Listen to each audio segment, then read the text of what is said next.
ಹೇಳಿ ಹೇಳಿ, ನಿಮ್ ಡೌಟ್ ಕೇಳಿ. ಸರ್ ಇವಾಗ ರಾಷ್ಟ್ರದಲ್ಲಿ ಯಾವ ಮೂರ್ ಬೇಡ ಒಂದ್ 4-5 ಸರ್ ರಾಷ್ಟ್ರೀಯ ಪಕ್ಷ ಸರ್, ಯಾವುದೇ ಒಂದು ಪಕ್ಷ ಬಹುಮತ ಬರಲಿ ಸರ್. ಈ ಸದ್ ಬಿಜೆಪಿ ಸಪೋಸ್ ನಮ್ಮ ದೇಶದಲ್ಲಿ 545 ಸ್ಥಾನಗಳಿದಾವ ಸರ್ ಲೋಕಸಭೆ. ಕರೆಕ್ಟ್. ಅದ್ರಾಗ ಯಾವುದೇ ಒಂದು ಪಕ್ಷನು ಬಹುಮತ ಬರ್ಲಿ ಸರ್, ಅದ್ರಾಗ ವಿಟೋ ಅಧಿಕಾರ ಚಲಾಯಿಸಬಹುದಲ್ಲ ಸರ್ ರಾಷ್ಟ್ರಪತಿ? ವಿಟೋ ಅಧಿಕಾರ ಬರಲ್ಲ ಅಲ್ಲಿ, ನಿಮ್ಗೆ ವಿವೇಚನಾಧಿಕಾರ ಅಂತ ಬರುತ್ತೆ ನೋಡಿ, ಇನ್ನೊಂದವ್ರದ್ದು ರಾಷ್ಟ್ರಪತಿದು. ಹಾ ಸರ್. ಅದು ನೆನೆ ವಿವೇಚನಾಧಿಕಾರ, ಅದನ್ನ ಪ್ರಯೋಗ ಮಾಡೋದು. ವಿಟೋ ಅಧಿಕಾರ ಬರೋದಿಲ್ಲ. ವಿಟೋ ಅಧಿಕಾರ ಬರೋದು ಯಾವ್ದಾದ್ರು ಬಿಲ್ಗಳಿಗೆ ಸಂಬಂಧಪಟ್ಟಂಗಷ್ಟೇ, ಬಿಲ್ ಪಾಸ್ ಮಾಡ್ಬೇಕಾದ್ರಷ್ಟೇ. ಅದು ವಿವೇಚನಾಧಿಕಾರ ಬಳಸ್ಬೋದು. ಯಾರಿಗಾದ್ರೂ ವಿವೇಚನಾಧಿಕಾರ ಅಂದ್ರೆ ಅವ್ರಿಗೆ ಇಷ್ಟ ಬಂದವ್ರಿಗೆ ಬಹುಮತ, ಯಾರ್ಗೆ ಹೈಯೆಸ್ಟ್ ಅಂದ್ರೆ ಜಾಸ್ತಿ ಯಾರ್ ಸೀಟ್ ಗೆದ್ದಿರ್ತಾರೋ ಅವ್ರನ್ನ ಕರಿಬಹುದು. ಅಥವಾ ಯಾರಾದ್ರೂ ಇಬ್ರು ಸೇರ್ಕೊಂಡು ಗವರ್ಮೆಂಟ್ ಫಾರ್ಮೇಶನ್ ಮಾಡ್ತಾರೆ ಅಂದ್ರೆ ಅವ್ರಿಬ್ರಲ್ಲಿ ಇಬ್ರನ್ನ ಯಾರಾದ್ರೂ ಕರಿಬಹುದು. ಆ ತರದಲ್ಲಿ ಕರಿಬಹುದು. ಅದು ವಿವೇಚನಾಧಿಕಾರ ಬರುತ್ತೆ, ವಿಟೋ ಅಧಿಕಾರ ಬರಲ್ಲ ಅಲ್ಲಿ.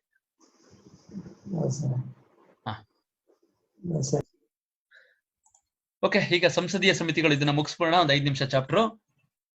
ಮೈನ್ 3 ಸಮಿತಿಗಳು ಬರುತ್ತೆ ನಮ್ಮಲ್ಲಿ. ಒಂದು ಸಾರ್ವಜನಿಕ ಲೆಕ್ಕಪತ್ರ ಸಮಿತಿ,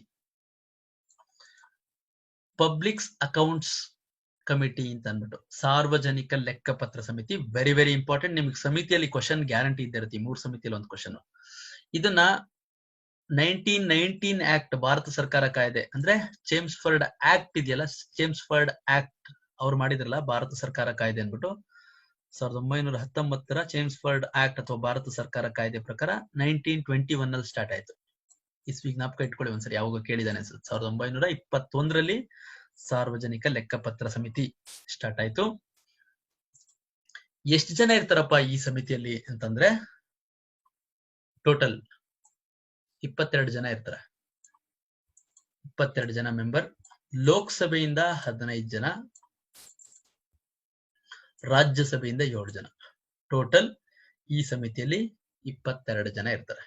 ಲೋಕಸಭೆಯಿಂದ 15 ಜನ, ರಾಜ್ಯಸಭೆಯಿಂದ 7 ಜನ, ಟೋಟಲ್ 22 ಜನ.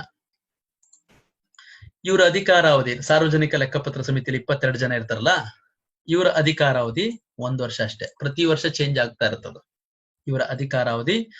ಇದೆಲ್ಲ ಈಗೇನ್ ಪಾಯಿಂಟ್ಸ್ ಗಳು ಹೇಳ್ತೀನಲ್ಲ, ಈ 3 ಸಮಿತಿಗೂ ಸೇಮ್. ಅದು ಜ್ಞಾಪಕ ಇಟ್ಕೊಂಬಿಡಿ, ಪದೇ ಪದೇ ನಾನು ಅಲ್ಲಿ ಹೇಳಕ್ ಹೋಗಲ್ಲ.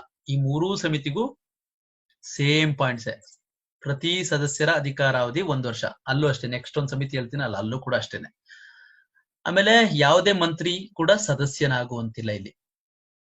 ಅಂದ್ರೆ ಯಾವೊಬ್ಬ ಮಿನಿಸ್ಟರ್ ಆಗಿರ್ತಾರೆ ಅನ್ಕೊಳ್ಳಿ ಗವರ್ಮೆಂಟ್ ಅಲ್ಲಿ, ಅವರು ಈ ಸಾರ್ವಜನಿಕ ಲೆಕ್ಕಪತ್ರ ಸಮಿತಿಯಲ್ಲಿ ಮೆಂಬರ್ ಆಗಂಗಿಲ್ಲ. ಜ್ಞಾಪಕ ಇರಲಿ ನಿಮ್ಗೆ. ಯಾವುದೇ ಮಂತ್ರಿ ಕೇಳ್ಬಿಡೋದು ನಿಮ್ಗೆ ಸ್ಟೇಟ್ಮೆಂಟ್ KS ಅಲ್ಲಿ, ಹಣಕಾಸು ಮಂತ್ರಿಯನ್ನು ಸಾರ್ವಜನಿಕ ಲೆಕ್ಕಪತ್ರ ಸಮಿತಿಯ ಮೆಂಬರ್ ಆಗಿ ನೇಮಕ ಮಾಡಬಹುದು. ಅಂದ್ರೆ ಮಂತ್ರಿನ ಯಾರನ್ನು ಕೂಡ ನೇಮಕ ಮಾಡಂಗಿಲ್ಲ ಈ ಒಂದು ಲೆಕ್ಕಪತ್ರ ಸಮಿತಿಗೆ. ಗೊತ್ತಿದೆ ನಿಮ್ಗೆ. ಇದರ ಯಾರಾದ್ರೂ 22 ಜನ ಸದಸ್ಯರಲ್ಲಿ ಒಬ್ಬರನ್ನ ಸ್ಪೀಕರ್, ಸಭಾಧ್ಯಕ್ಷರು, ಅಧ್ಯಕ್ಷರನ್ನಾಗಿ ನೇಮಿಸುತ್ತಾರೆ. ಗೊತ್ತಿದೆ ನಿಮಗೆ. ಈ 3 ಸಮಿತಿಗೆ ಅಧ್ಯಕ್ಷರನ್ನ ನೇಮಕ ಮಾಡೋದು ಯಾರು? ಸ್ಪೀಕರ್. ಈ 3 ಸಮಿತಿಗೆ ಅಧ್ಯಕ್ಷರನ್ನ ನೇಮಕ ಮಾಡೋದು ಸ್ಪೀಕರ್. ಬಟ್ ಇತ್ತೀಚೆಗೆ ಈ ಪಬ್ಲಿಕ್ಸ್ ಅಕೌಂಟ್ಸ್ ಕಮಿಟಿ ಇದೆಯಲ್ಲ, ಸಾರ್ವಜನಿಕ ಲೆಕ್ಕಪತ್ರ ಸಮಿತಿ, ಯಾವಾಗ್ಲೂ ವಿರೋಧ ಪಕ್ಷದವರೇ ಆಗ್ತಾ ಇದಾರೆ ತುಂಬಾ ವರ್ಷದಿಂದ. ಯಾಕಂದ್ರೆ ಅದಕ್ಕೆ ಸ್ವಲ್ಪ ಈ ಲೆಕ್ಕ ಪಕ್ಕ ಕೇಳಬೇಕು ಅಂದ್ರೆ ವಿರೋಧ ಪಕ್ಷದವರೇ ಸರಿ ಅನ್ಬಿಟ್ಟು ಸಾಮಾನ್ಯವಾಗಿ ಸ್ಪೀಕರ್ ಏನ್ ಮಾಡ್ತಿದ್ದಾರೆ, ವಿರೋಧ ಪಕ್ಷದ ನಾಯಕನನ್ನೇ, ಅಂದ್ರೆ ವಿರೋಧ ಪಕ್ಷದ ಲೀಡರ್ ಇರ್ತಾರಲ್ಲ ಯಾರೋ ಒಬ್ರು ಸದಸ್ಯರು, ವಿರೋಧ ಪಕ್ಷದ ನಾಯಕ ಅಂತ ಹೇಳ್ಕೊಂಬಿಡಿ, ವಿರೋಧ ಪಕ್ಷದ ಮೆಂಬರ್ನ ಇದರ ಸಮಿತಿ ಅಧ್ಯಕ್ಷನಾಗಿ ಮಾಡ್ತಾ ಇದ್ದಾರೆ. ಜ್ಞಾಪಕ ಇರ್ಲಿ ನಿಮ್ಗೆ.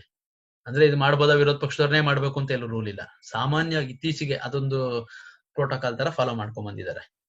ಯಾಕಂದ್ರೆ ಲೆಕ್ಕ ಎಲ್ಲ ಕೇಳ್ಬೇಕಲ್ಲ. ಲೆಕ್ಕ ಕೇಳ್ಬೇಕು ಅಂದ್ರೆ ಅವ್ರ ಕಡೆ ಬಿಜೆಪಿ ಅವ್ರು ಇದಾರೆ ಅಂತ, ಗೌರ್ಮೆಂಟ್ ಬಿಜೆಪಿ ಆಗ್ಬಿಟ್ರೆ ಅವ್ರೇನು ಲೆಕ್ಕನೇ ಕೇಳಲ್ಲ ಅನ್ಬಿಟ್ಟು, ಅಪೋಸಿಟ್ ಇದ್ರೆ ಚೆನ್ನಾಗಿರುತ್ತೆ ಅನ್ಬಿಟ್ಟು ವಿರೋಧ ಪಕ್ಷದ ಸದಸ್ಯನ ಅಧ್ಯಕ್ಷರನ್ನಾಗಿ ಮಾಡ್ತಾ ಇದ್ದಾರೆ. ಏನ್ ಇವ್ರ ಕೆಲ್ಸ ಪಬ್ಲಿಕ್ಸ್ ಅಕೌಂಟ್ಸ್ ಕಮಿಟಿದು ಅಂದ್ರೆ, ಎಲ್ಲ ಲೆಕ್ಕ ಏನಪ್ಪಾ, ಎಜುಕೇಶನ್ ಡಿಪಾರ್ಟ್ಮೆಂಟ್ಗೆ 100 ಕೋಟಿ ಬಿಟ್ಟಿದ್ವಲ್ಲಪ್ಪ, ತಗೊಂಬನ್ರಪ್ಪ, ಎಲ್ಲ ಎಷ್ಟೆಷ್ಟು ಇಟ್ಟಿದ್ರ ತಗೊಂಬನ್ನಿ ಅಂತಂದ್ರೆ ಕರ್ಸ್ಕೊಂಡು ಇದ್ ಮಾಡ್ಬೋದು. ಸಾಮಾನ್ಯವಾಗಿ ಈ CAG ಇರ್ತಾರಲ್ಲ, ಕಂಟ್ರೋಲರ್ ಅಂಡ್ ಆಡಿಟರ್ ಜನರಲ್ ಅವರು, ಇವರು ಲೆಕ್ಕಪತ್ರನ ವರದಿನ ಚೆಕ್ ಮಾಡಿರ್ತಾರೆ ಎಲ್ಲ ಇಲಾಖೆಗಳು. ಕಮರ್ಷಿಯಲ್ ಟ್ಯಾಕ್ಸ್ ಆಗ್ಲಿ, ಎಜುಕೇಶನ್ ಡಿಪಾರ್ಟ್ಮೆಂಟ್, ರೆವಿನ್ಯೂ ಡಿಪಾರ್ಟ್ಮೆಂಟ್, ಈ ತರ ಇಲಾಖೆಗಳು, ಪೊಲೀಸ್ ಡಿಪಾರ್ಟ್ಮೆಂಟ್ ಎಲ್ಲಾನು ಚೆಕ್ ಮಾಡಿರ್ತಾರೆ. ಯಾರು? CAG ಅವರು. ಅವರು ಈ ಪಬ್ಲಿಕ್ಸ್ ಅಕೌಂಟ್ಸ್ ಕಮಿಟಿ ಅವರು ಈ CAG ವರದಿನೂ ಕೂಡ ಚೆಕ್ ಮಾಡ್ತಾರೆ. ತಗೊಂಬನ್ರಪ್ಪ ನೀನ್ ಹೆಂಗೋ ಅವ್ರದೆಲ್ಲ ಲೆಕ್ಕ ಹಾಕಿದ್ಯಲ್ವನಪ್ಪ, ಬಾಯಲ್ಲಿ ನಾವು ನಿಮ್ ವರದಿನ ಒಂಥರ ಪೋಸ್ಟ್ ಮಾರ್ಟಮ್ ಮಾಡ್ತಾರೆ.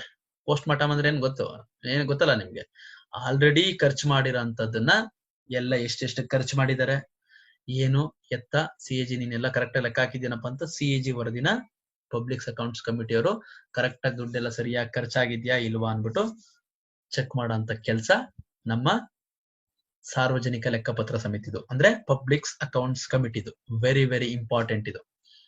ಕೇಳಿದಾನೆ, CAG ವರದಿಯನ್ನು ಪರಿಶೀಲನೆ ಮಾಡುವ ಅಧಿಕಾರ ಯಾರಿಗಿದೆ ಅಂದ್ರೆ ಪಬ್ಲಿಕ್ ಅಕೌಂಟ್ಸ್ ಕಮಿಟಿ ಅಥವಾ ಸಾರ್ವಜನಿಕ ಲೆಕ್ಕಪತ್ರ ಸಮಿತಿ.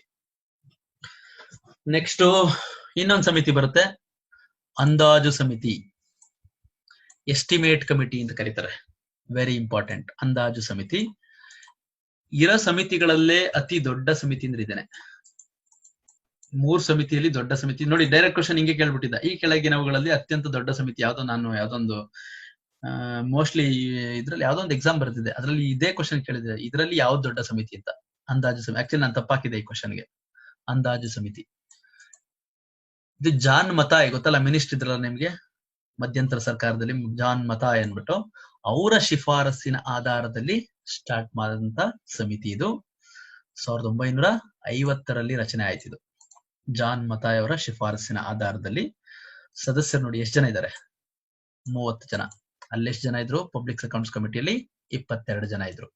ಇಲ್ಲಿ ಸದಸ್ಯರು 30 ಜನ ಇದ್ದಾರೆ. ಏನಪ್ಪಾ ವಿಶೇಷತೆ ಅಂದ್ರೆ ಎಲ್ಲರೂ ಕೂಡ ಲೋಕಸಭೆಯರೇ, ಇಲ್ಲಿ ರಾಜ್ಯಸಭೆಯ ಪಾತ್ರನೇ ಇಲ್ಲ. ಅಂದಾಜು ಸಮಿತಿಯಲ್ಲಿ ಎಲ್ಲಾ ಸದಸ್ಯರು ಲೋಕಸಭೆಯ ಸದಸ್ಯರೇ. ಇರಬರ 30 ಜನನು ಕೂಡ ಲೋಕಸಭೆಯ ಸದಸ್ಯರೇ. Very important. ಕೇಳಿದಾನೆ, ಅದಕ್ಕೆ 30 ಜನ ನೋಡಿ, ಅಲ್ಲಿ 22 ಜನ ಇದ್ರು, ಇದೇ ದೊಡ್ಡದು, 30 ಜನ ಇದ್ದಾರೆ. ಆಮೇಲೆ ಇವರ ಸಮಿತಿ ಅಧಿಕಾರಾವಧಿ ಹೇಳದ್ನಲ್ಲ ನಿಮ್ಗೆ, ಮೆಂಬರ್ಸ್ ಅಧಿಕಾರಾವಧಿ 1 ವರ್ಷ. ಯಾವುದೇ ಮಂತ್ರಿ ಸದಸ್ಯನಾಗುವಂತಿಲ್ಲ, ಅಂದ್ರೆ ಯಾವುದೇ ಮಿನಿಸ್ಟ್ರು ಇದ್ರ ಮೆಂಬರ್ ಆಗಂಗಿಲ್ಲ. ಸ್ಪೀಕರ್ ಇದರ ಅಧ್ಯಕ್ಷನನ್ನ ನೇಮಕ ಮಾಡ್ತಾರೆ. ಗೊತ್ತಿದೆ ನಿಮ್ಗೆ, ಎಲ್ಲಾ ಇದಕ್ಕೂ ಸೇಮ್ ಇದು. ಏನಪ್ಪಾ ಇವ್ರ ಕೆಲಸ ಅಂದಾಜು ಸಮಿತಿದು ಅಂತಂದ್ರೆ, ಈ ಬಜೆಟ್ ಎಲ್ಲ ಮಾಡ್ತಾರಲ್ಲ, ಎಸ್ಟಿಮೇಟ್ಗಳು, ಅಂದಾಜುಗಳು. ಈಗ ಏನೋ ಒಂದು ಅಂದಾಜು ಕೊಡ್ತೀರಾ ನೀವು, ಯಾವ್ದೋ ಒಂದು ನೀರಾವರಿ ಇಲಾಖೆ ಏನೋ ಒಂದು ಅಂದಾಜು ಕೊಡ್ತಾರೆ, ನಮ್ಗೊಂದು 200 ಕೋಟಿ ಬೇಕು ಅಂದ್ರೆ ಅವ್ರು ಕೇಳಿದ ತಕ್ಷಣ ಕೊಟ್ಬಿಡಲ್ಲ. ಇವ್ರಿಗೆ 200 ಕೋಟಿ ಯಾಕೆ ಬೇಕು, ಏನಕ್ ಬೇಕು, ಇವ್ರು ಎಷ್ಟು ಖರ್ಚಾಗುತ್ತೆ, ಇದೆಲ್ಲ ಲೆಕ್ಕ ಮಾಡ್ತಾರ ಅವರು. ಅಂದಾಜುಗಳು ಅಂದ್ರೆ ಈ ಅಂದಾಜುಗಳನ್ನೆಲ್ಲ ಎಸ್ಟಿಮೇಟ್ ಮಾಡ್ತಾರೆ ಇವರು. ಯಾರು? ಅದಕ್ಕೋಸ್ಕರ ಇದನ್ನ ಅಂದಾಜು ಸಮಿತಿ ಅಂತ ಕರೆಯೋದು, ಎಸ್ಟಿಮೇಟ್ ಕಮಿಟಿ. ಅಥವಾ ಆಯವ್ಯಯ ಸಮಿತಿ ಅಂತಾನೂ ಕರೀತಾರೆ ಇದನ್ನ. ಜ್ಞಾಪಕ ಇಟ್ಕೊಳ್ಳಿ, ಅಖಿಲ ಅಲ್ಲಿ ಆಯವ್ಯಯ ಸಮಿತಿ ಅಂದ್ರೆ ಎಷ್ಟು ಖರ್ಚಾಗುತ್ತೆ, ಎಷ್ಟು ಆಗ್ಬೋದು ಅಂತ. ಬಟ್ ಪಬ್ಲಿಕ್ ಅಕೌಂಟ್ಸ್ ಕಮಿಟಿ ಎಲ್ಲ ಖರ್ಚಾದ ಮೇಲೆ ಲೆಕ್ಕ ಹಾಕಂತದ್ದು.